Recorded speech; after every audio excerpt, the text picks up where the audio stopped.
नई सुविधाओं के लिए, नई व्यवस्थाओं के लिए रिफॉर्म्स बहुत जरूरी हैं। हम पिछली शताब्दी के कानून लेकर के अगली शताब्दी का निर्माण नहीं कर सकते।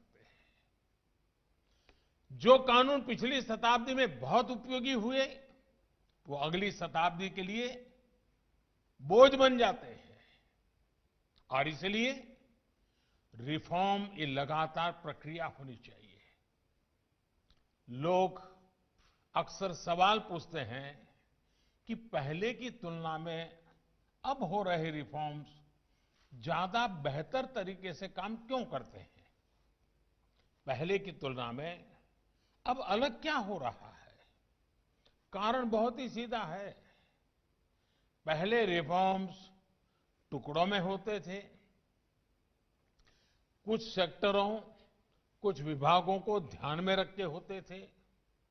अब एक संपूर्णता की सोच से रिफॉर्म्स किए जा रहे हैं। अब जैसे शहरों के विकास के को ही हम ले लें। शहरों के विकास के लिए हमने 4 स्तरों पर काम किया है।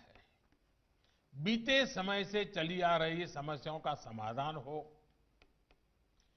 जीवन ज्यादा से ज्यादा सुगम हो, ज्यादा से ज्यादा निवेश हो और शहरों की व्यवस्थाओं में आधुनिक टेक्नोलॉजी का उपयोग अधिक हो। भाइयों और बहनों, रियल एस्टेट सेक्टर की क्या स्थिति थी, इससे हम भली भांति परिचित हैं। घर बनाने वालों और घर खरीदारों के बीच भरोसे की एक खाई आ चुकी थी। कुछ गलत नीयत वाले लोगों ने पूरे रियल एस्टेट को बदनाम करके रखा था। हमारे मध्यम वर्ग को परेशान करके रखा था। इस परेशानी को दूर करने के लिए रेरा का कानून लाया गया।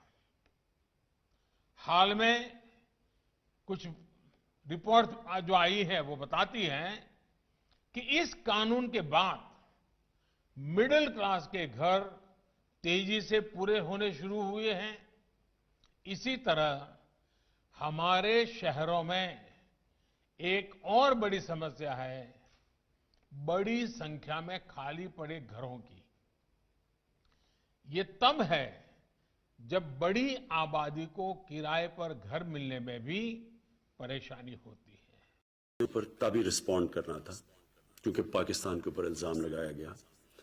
लेकिन हमारा एक बहुत अहम विजिट थी क्राउन प्रिंस सऊदी अरेबिया की, इन्वेस्टमेंट कॉन्फ्रेंस थी जिसकी हम बहुत देर से तैयारी में थे।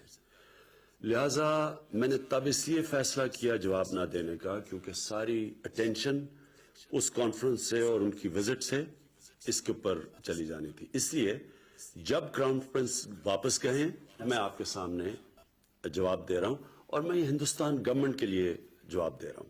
पहले तो आपने पाकिस्तान पर इल्जाम लगा दिया, ना कोई एविडेंस, ना कोई सोचा कि इसके अंदर पाकिस्तान का क्या फायदा है। अगर पाकिस्तान इतनी अहम कॉन्फ्रेंस कर रहा था और इतनी विजिट जो क्राउन प्रिंस की थी, जो हम इतनी देर से प्लान कर रहे थे, कोई अहमक भी इस तरह का वाकया करेगा अपनी कॉन्फ्रेंस को सैबोटाज करने के लिए। और अगर ये ना भी होती उनकी विजिट, पाकिस्तान को इससे क्या फायदा है?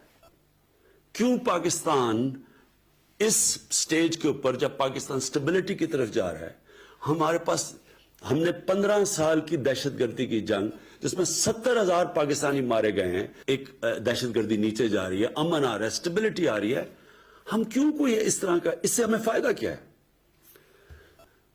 और मैं ये भी सवाल पूछना चाहता हूं हिंदुस्तान की गवर्नमेंट से कि अगर आपने माजी के अंदर ही फंसे रहना है और हर बारी किसी